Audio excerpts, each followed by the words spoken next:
Well, thank you so much. It's such a pleasure to be here in this room with all of you. I particularly, Alice, I just loved your introduction to me where you said I was an expert on everything. And I really love my wife that is standing here. And Rita, would you raise your hand? Would you remind her of that sometime during the evening? I really would appreciate that. A few of the people I'd like to introduce, Senator Lyman Hoffman. I may be the president of the Senate, but he's the budget guy and controls all the money. And his wife, Lillian. And Representative Herron and his wife, Margaret.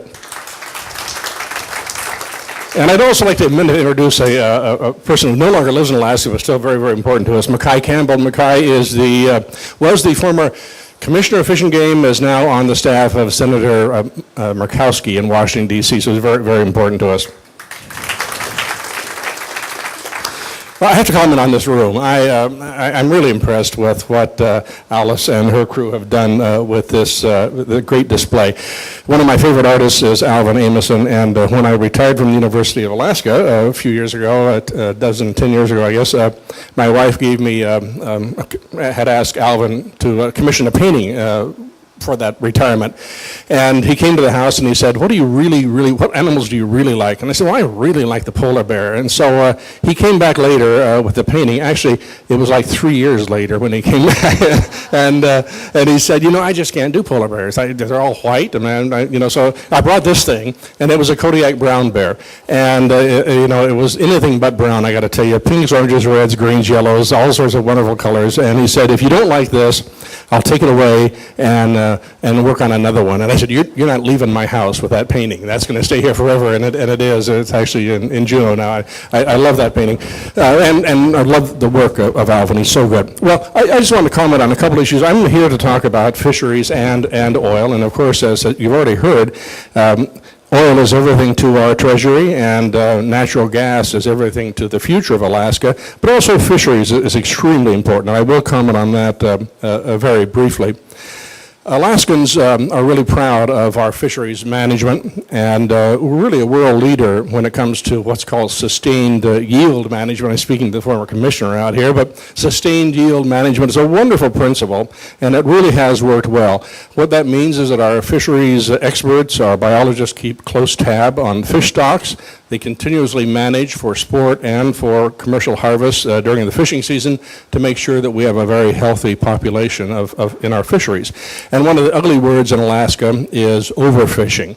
I did grow up in Oregon and know a lot about Oregon and Washington, where we really managed to destroy the fishery there. And if you're familiar with that part of the world, we've just decimated the salmon population in Oregon and Washington, and because of all sorts of reasons, and now we're trying to rebuild it. And part of the reason was we did overfish, but we also logged right to the stream, right to the edge of the rivers, and we damaged the habitat. And that's something that Alaska could certainly do in the future. We could damage our habitat, but we're very careful with it. I think most people are trying the best they can to make sure that we do not do that, that we keep the habitat, that we keep the fisheries that we have. So we take very special care of the salmon stock.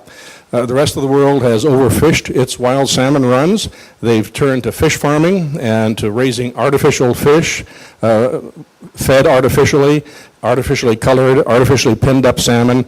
Alaska has not only banned salmon farming for actually 20 years, but we've really stepped up our management to ensure that we would always have healthy wild salmon.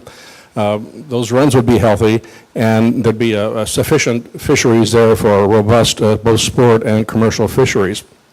Our commercial fishing industry provides jobs for about 40,000 workers in seafood processing plants and shipyards and machine shops and on fishing boats. You may have seen the most dangerous catch you've ever had to seen that on television. I mean, you know what that life is like. That's not probably nothing most of would choose. But anyway, it generated some $60 million last year in direct taxes to the state treasury, and also tens of millions more that goes into both direct and indirect taxes for both our cities and our boroughs.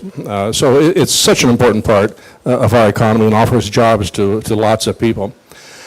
Alaska's commercial fishing industry taxes itself. An interesting idea that we would actually do that, but the fishermen tax themselves in order to market their product around the world through the Alaska Seafood Marketing Institute, and they also tax themselves to help pay for hatcheries. So we're protecting our own, and we're not shy about telling people about it. Most of the large vessels that fish for pollock and cod carry independent scientific observers aboard. They record the catch, they record the data, and they make that information available to the National Marine Fisheries Service. So we work cooperatively also with Canada in maintaining the healthy halibut stocks on the entire West Coast. We really applaud what was recently done by the Secretary of Commerce. The U.S. Commerce Secretary recently made a decision to ban commercial fishing in the Arctic Ocean. In the waters of the Arctic Ocean,